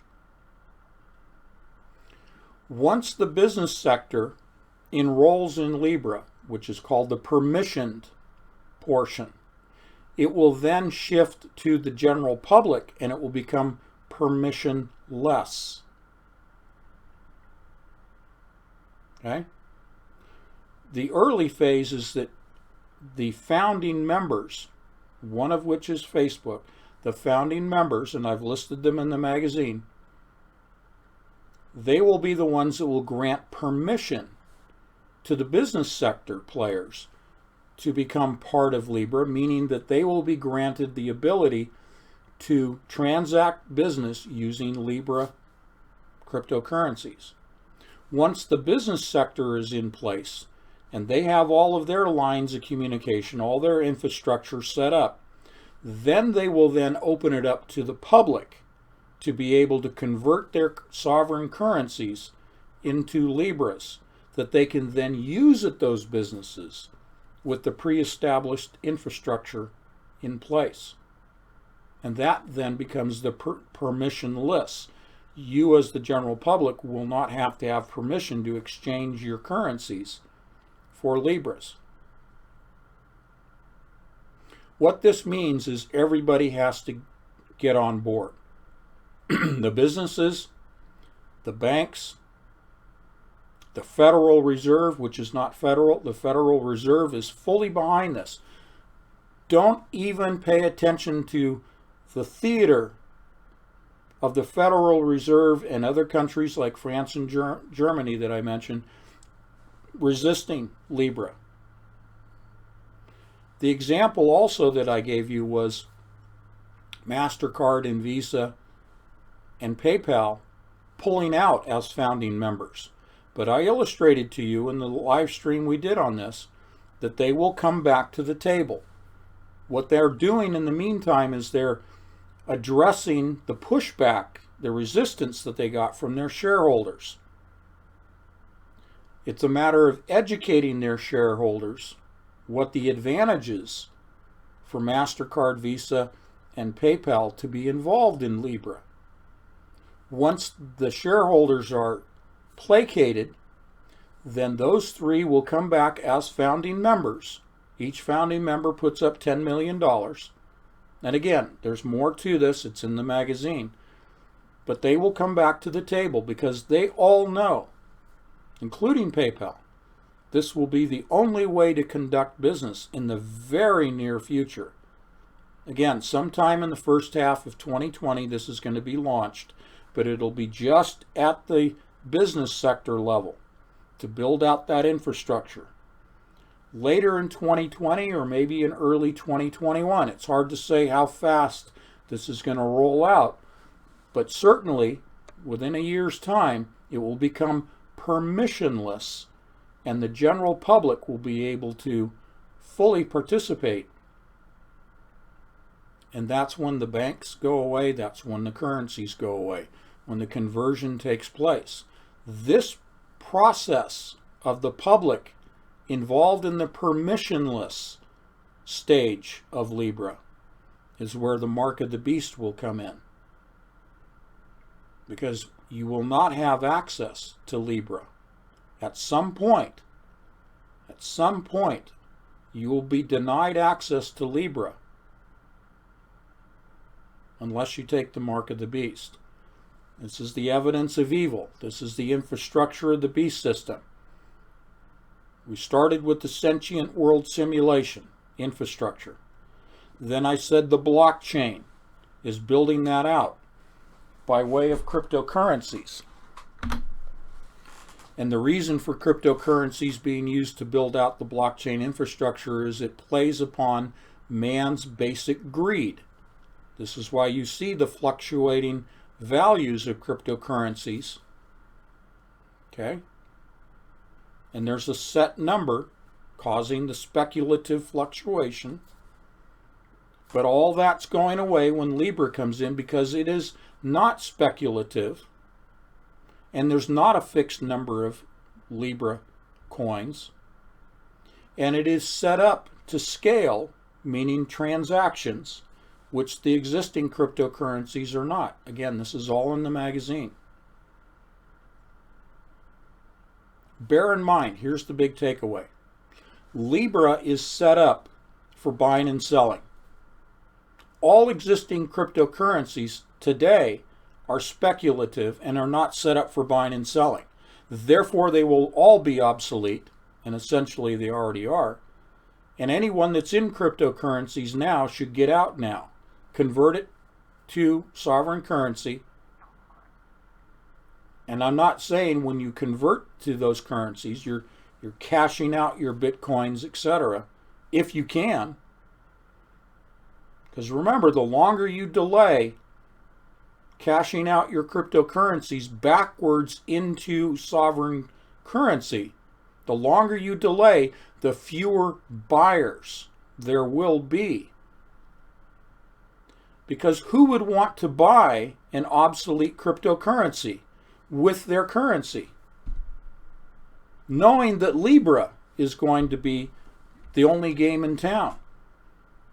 So, I would say cash out your cryptocurrencies back into your sovereign currencies, and then what do? You certainly don't buy Libra, even if it's available to the public. You don't buy Libra because that's the beast system, which ultimately will be accessed by the mark of the beast. What do you do with your currency? You buy food. You prepare. You take classes on first aid and medicine, on preparedness. Now, I've never been a guy who's been running around, and Kathleen and I have not been running around saying, you got to prepare, you got to prepare, you got to buy this, you got to buy that, you got to do this, you got to do that.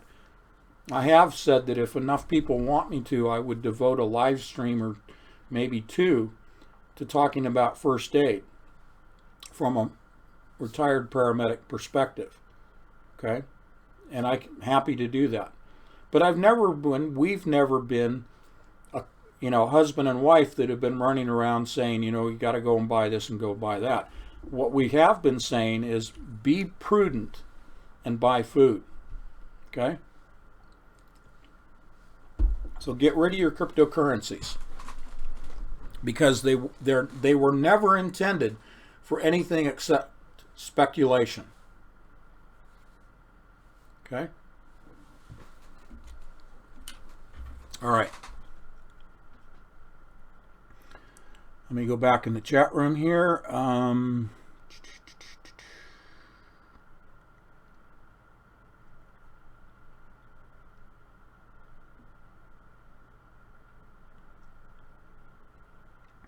Carolyn says, talk about medical training. Will we be arrested for doing... Okay, I addressed that. Good Samaritan protects you.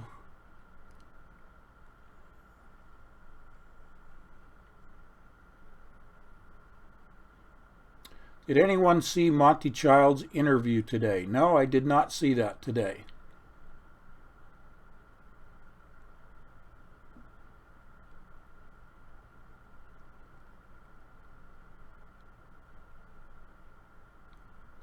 Should we anticipate a war in the Mideast, Ezekiel 38 fake war, prior to introduction of Libra as global currency?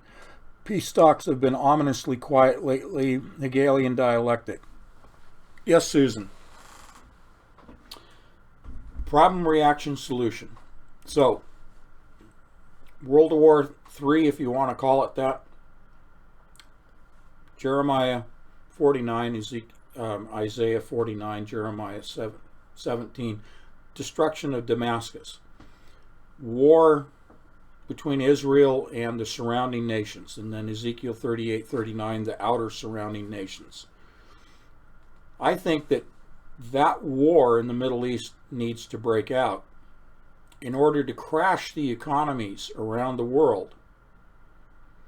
And in crashing those, people will demand someone, okay, I hate that, but they'll, in air quotes, someone to rescue us. Well, of course, that's the Antichrist. And we have to have an economic system. So Libra comes in. As I said in the opening chapter of my first novel, Covert Catastrophe, there will be a debt reset. And I published that in 2013. Now you're beginning to see out there in the media discussions about a debt reset, a jubilee. Okay? So there will be war, economic crash, debt forgiveness, the jubilee, but that forgiveness will come, I believe, by way of the Antichrist, saying, I declare, I set myself up as God, I declare that all debts are forgiven, the Jubilee. Because the Antichrist, who is the Mashiach, is being driven by the Kabbalists, the Talmudic Kabbalists, which is where the Noahide laws come in, is being driven, the Mashiach, the Antichrist, is being driven by the Kabbalists, and they want to announce the Jubilee, the debt reset. That all factors into this tikkun scenario, T-I-K-K-U-N, the redemption of humanity. And that's where Libra comes in. Debt reset, debt forgiveness, Jubilee. Now we're going to present to you the solution, Hegelian dialectic. The solution is Libra. Well, if you want the solution, guess what? You have to take the mark of the beast to access the system to buy and sell. See, all the pieces are falling into place. They had to build out blockchain to use greed, cryptocurrencies. They've got the blockchain. That's within the simulation, the SWS, where every person is represented as a computer node in the software and is given an avatar and can be tracked through the nanodiamonds. and the dormant nanoparticles that make up the dormant DNA. You take the mark of the beast, triggers out of dormancy the replication of the third strand of DNA, which produces externally the mark of the beast on the body. Conversely, we as children of God, we have the seal on our forehead, the seal of God. That's ours. But the counterfeit is the mark of the beast, because Satan counterfeits every one of God's systems, if you want to call it that. So our seal on the forehead, the counterfeit by Satan, is the mark of the beast. And God provides for us. It says in John 14 that we will do even greater things. Okay? This is the words of Christ. So perhaps, because we can't buy and sell, perhaps we'll be able to take our existing food and multiply it, as Jesus did with the loaves and the fishes. God will provide for us. We don't need to be partakers of the Libre system, of the blockchain system. We can exist just fine through the provision of God. He will take care of us. And He's augmenting His temple. We are the temple of the Holy Spirit. We are already undergoing augmentation. The flip side, the counter to that, the counterfeit to that, is Satan is augmenting humans. We had a whole issue about, I think it was September, Elon Musk and the neural link. Okay? We see genetic modification going on. We see the transhumanist agenda. That's the counterfeit to what God is doing with His people already. God is improving us. He's increasing our knowledge. He's augmenting our understanding of the systems of Satan. He's making us aware of the evidence of evil. He's given us, through the Holy Spirit, the lenses of discernment to see what's going on, to see the game from 40,000 feet. That's the augmentation process where He's taking care of His temple that houses His Holy Spirit. And this is why we are not supporters of the building of a physical third temple, because that's for the Mashiach, that's for the Kabbalists, that's for the Noahide law practitioners and enforcers. That's not for God's people. That's an abhorrence to God, the third temple being built, because we're the temple. And Satan knows that we're being augmented, so he's trying to implement his technologies to augment the people that ultimately will take the mark of the beast. You see the two parallel tracks? Okay. Andy's here. Andy, thank you for the wonderful email that you sent. That's all I'm going to say. You know what I'm talking about. And you're a fabulous writer. I know Kathleen responded on my behalf and on her behalf to your email, Andy. I'm glad you jumped in this evening. I want to just say personally, thank you. Thank you. And you're an excellent writer. No wonder you got promoted. You're a smart guy. Okay.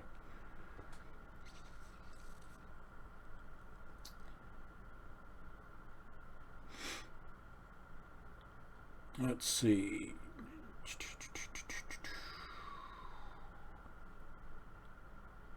All right. Cool. Well, I can't believe it's almost 2 hours already. I didn't even get into any of my notes.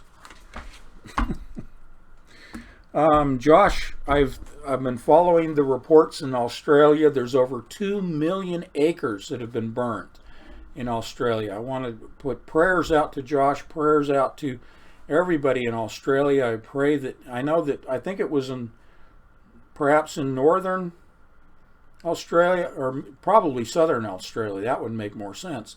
Southern Australia, I think we're having softball size hailstorms. But none of that was reaching the areas where these massive fires are taking place, which I think is in the northern portion of the state, of the country. We don't even hear about it here Nobody's talking about Australia's fires. California fires, yeah, but that's nothing in comparison to what you guys are dealing with in your drought. As I'm drinking water here, we pray for rain and relief and salvation for Australia. Nobody deserves that. Okay. Management training tonight. Oh boy. All right. Management training. That's so much fun. So much fun. All right. Very good, Andy. What are my thoughts on Agenda 21 and Agenda 30? Well, that's the whole population reduction, number one. It's control of food. We talk about weather as a weapon.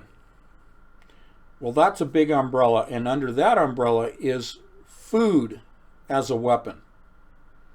And this is why we've seen the GMO through Monsanto and others over the last 25 and 30 years, the genetically modified foods, because that is to control the seeds, to grow the food.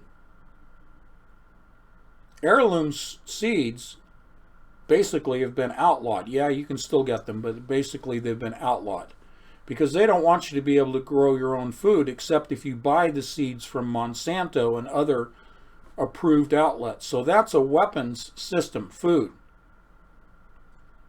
This is why I continue to advocate for buying food.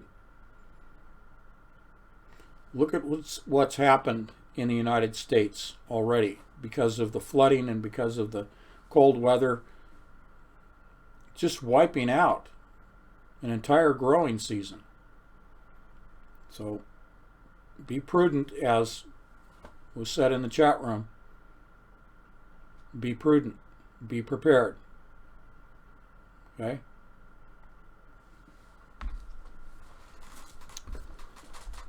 Let's see. Fires are near Sydney and also central east coast near my hometown. Wow. Pray that they don't get close to you. Gold Coast and Brisbane region has the baseball-sized hail. Alrighty.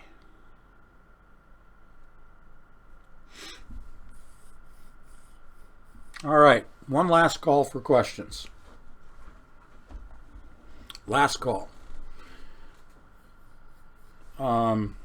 I didn't really even get into my blockchain information tonight that I had prepared. Let me just give you something to take a look at on your own. Let me see if I sent this to you guys already. Kathleen sent this to me just before the live stream. I want to make sure that you guys have it. I'm going to post it if I haven't. France and Germany. Okay, so I'm going to post this right now, this link regarding blockchain. Post this in the Patreon messaging system. And this is a new algorithm. It's called consensus algorithm. I'll just put blockchain new info, and I'll send that and post it out to you.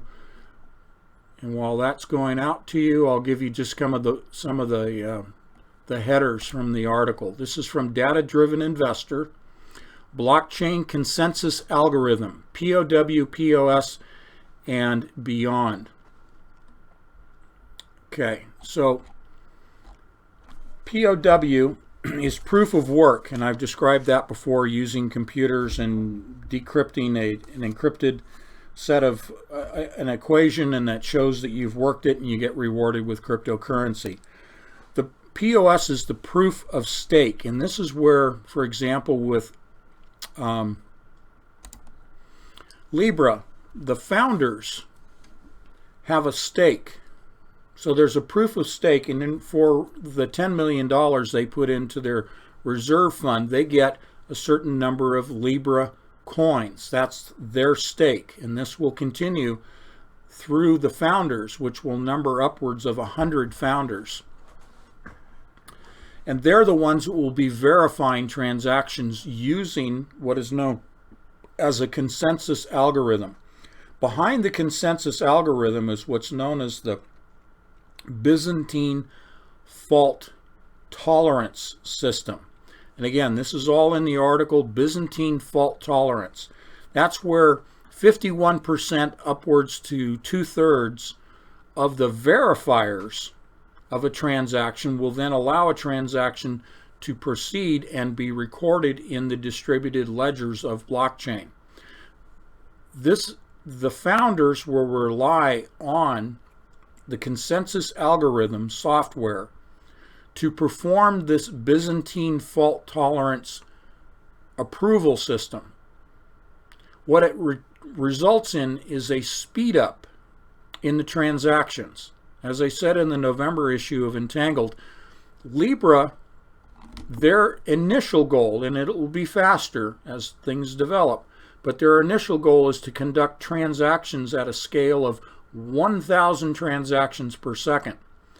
Bitcoin and Ethereum run at about 5 to 7 transactions, individual, not 5 to 7,000, but individual, 5 individual or 7 individual transactions per second. Libra is going to go to 1,000 transactions per second, but to do that, they don't want to be encumbered. They don't want the system slowed down by having to verify every single transaction. They're only going to do 51% out to about 75% verification of individual transactions and then say that's good enough. That's a fault tolerance. Now, it's called the Byzantine fault tolerance. We talked about in November Entangled and also in the live streams about Byzantine, the history of the Byzantine. There's the Logothets, a family, a group called Logothets in the Byzantine era that had charge of the king's treasury. And they got 12% of every transaction. They got a portion, 12% of every transaction. That's what Libra is built on. Why would the founders put up 10 million apiece into a reserve fund?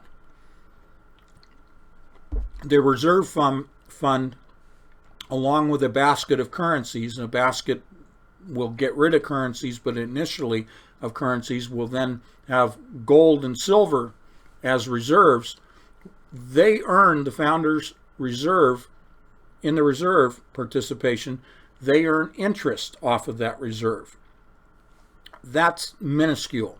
And I'm being very succinct here. Again, it's all in the magazine because we're at 2 hours already. Why would MasterCard, Visa, and PayPal come back to the table, as I said earlier? Why are they going to be fully in on Libra? Transaction fees. Now, to the public, Libra will say it'll be a tenth of a penny for each transaction, or it might even be a full penny. To the end user in the public, they don't care about it costing a penny or a tenth of a penny for a transaction. It's basically invisible. But every person on the planet, over 7 billion people, running trillions per second of transactions, not 1,000 per second in terms of buying Libra. The 1,000 per second is the buying of the Libra cryptocurrency, exchanging dollars, sovereign currency, for the Libra. That'll be done at 1,000 per second. Set that aside and focus on the trillions of sales transactions using Libra that will take place. And those pennies, even a tenth of a penny, begin to scale. So when they say that Libra can be scaled, it's not just the number of cryptocurrencies that scales and expands, unlike existing cryptocurrencies that don't scale. but it's in the transactions due to scalability. The transactions scale. Again, existing cryptocurrencies can't be used to buy and sell services and goods. Only in a few select instances, but essentially it can't be. Okay? But Libra is set up for buying and selling. Because the founders, like MasterCard, Visa, and PayPal, that will come back to the table, they get a slice of those transactions. After the capital costs, after the operating expenditures have been covered, the net, after the gross, the net goes to the founders. Now, if you thought greed played a role, and a major role, in building out the blockchain system, the infrastructure of the B system, by way of the speculative existing cryptocurrencies, look at the greed factor when you're talking about trillions per second of transactions generating transaction fees. That's a whole new economy, folks.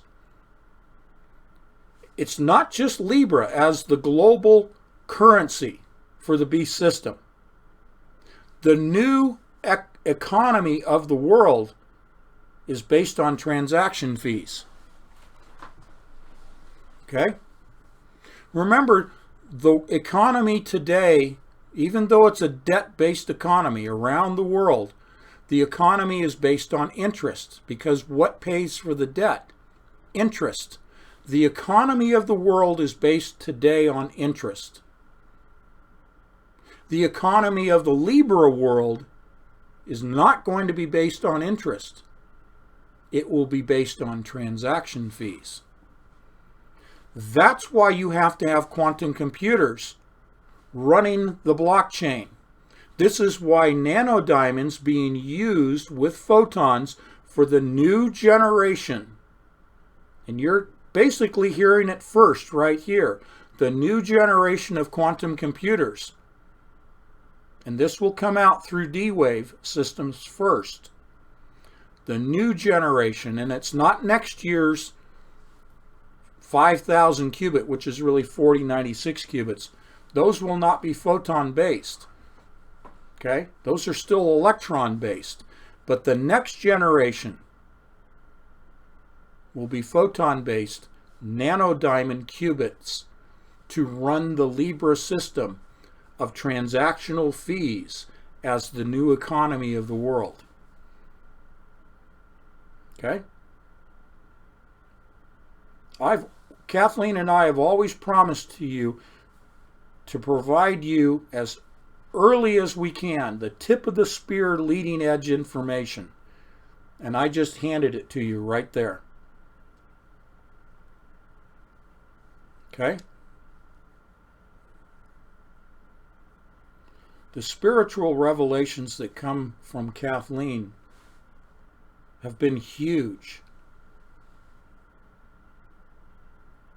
And in the physics side, the things that I'm sharing with you in my statement of hubris for the evening have been huge.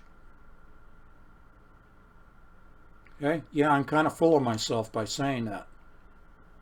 And I should remain humble because it all comes from the Lord. I answer the questions because the Lord gives Kathleen and myself the information, shows us where to go and research, tells us what's going on, uses the Holy Spirit to increase our knowledge through discernment. Because we seek it. We seek His face. We seek the knowledge through prayer, through the Holy Spirit, through Jesus Christ, to God our Creator. You have the most powerful weapon system on the planet, prayer.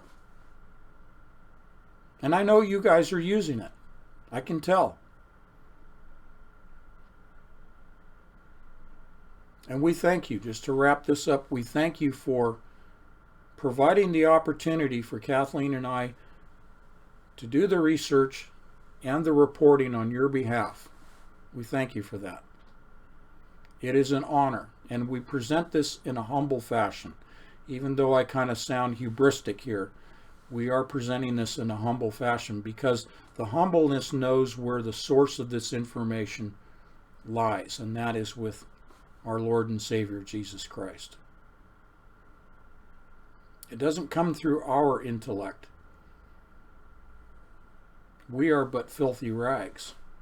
Our works are but with filthy rags in comparison to what Christ does. And all this evidence that we're presenting to you, the evidence of evil, shows us how near it is, not for the Mashiach to return, but Jesus Christ. Yes, the Mashiach will return. Yes, there will be an Antichrist, but it also shows us how near it is that Jesus is going to come and do away with all this evil, do away with all this technology that comes from Satan, from the pit of hell. Do away with the beast system. But in the meantime, we're paying attention because we see the progression of the technologies. We see the progression of the build-out of this beast system, its infrastructure. And that's what we're sharing with you so that you're aware that it is being built out and how fast it's being built out. And letting you know ahead of time what you're going to see in the media outlets. Okay? Alrighty. Alright, guys. Can we go on some more? Can we have a longer session tonight? Carolyn's asking. I like to keep it to 2 hours. One, because my voice doesn't last much longer than that. And I want to be respectful of people's time because some people can't stay longer than the 2 hours because we have to get up early in the morning for work, and they don't want to miss something that was said while they had to go to, and leave early. So I'm going to just be respectful, and we'll keep it to 2 hours, okay? Thank you, Carolyn. I would love to keep going, but I really want to keep it to that so people can get to bed and get up and go to work in the morning, okay? I have a lot of work to do. I've got to start writing the December issue of Entangled magazine tomorrow, and a whole lot of other things. We all have full days ahead of us. Okay, so I want to say God bless you all. Thank you. We keep you in your prayers. We are honored when we receive your prayer requests, and we certainly follow through on those. Alrighty, so God bless. We'll see you on Wednesday. Bye-bye.